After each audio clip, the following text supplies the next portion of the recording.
patuloy ang kaganapan nga dito yung mga nagrarally na mga miyembro ng Iglesia ni Cristo ay nandito sa harapan ng Department of Justice. Meron nga sa ngayon ay may binibigyang daan lamang yung sasakyan na lumabas sa palabas dito nga sa Department of Justice. Pero ang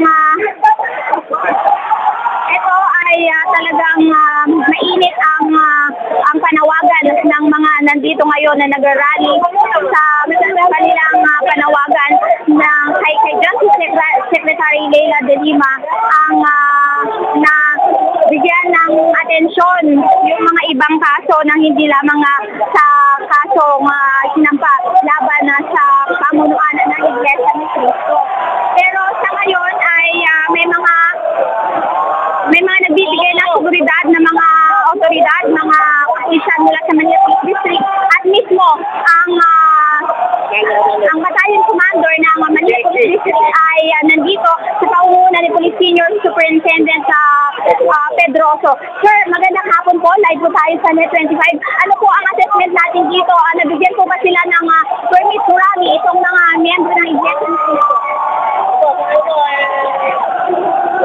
Sir, dito lang po tayo sa camera. Nakaroon po tayo ng pag-uusap.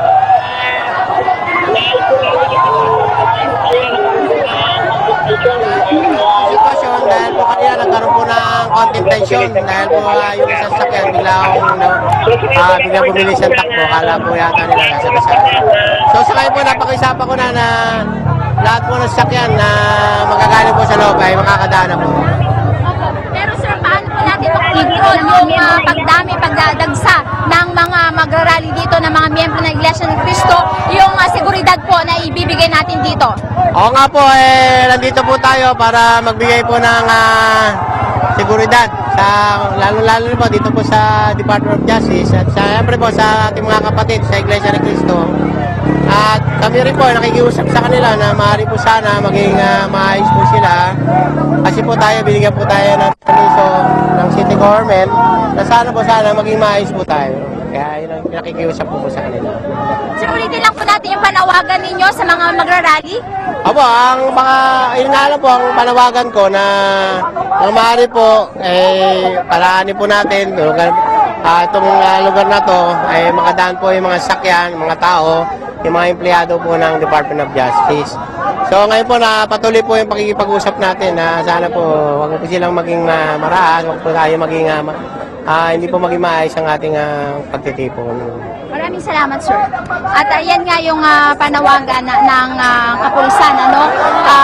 Sa ngayon ay patuloy ang pagdagsang pagpunta rito ng mga miyembro ng Iglesia ni Cristo para nga dito sa kanilang panawagan kay De Lima. Kanina ay sinasabing nakalabas na yung sasakyan ni De Lima dahil nga nagkaroon kanina ng tension dito dahil hinarang nila yung sasakyan papalabas na sinasabing nandoon si Justice Secretary Leila De Lima at hinarang nila kanina, pero dahil nga sa pakiusap ng mga otoridad ay nabigyan din ng pagkakataon para makalabas yung sasakyan. Hindi nga lang natin makumpirma kung nandun nga mismo si De Lima sa sasakyan.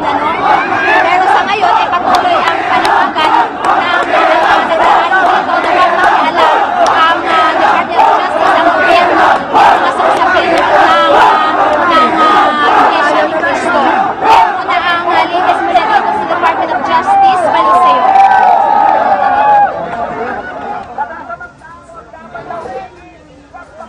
At yan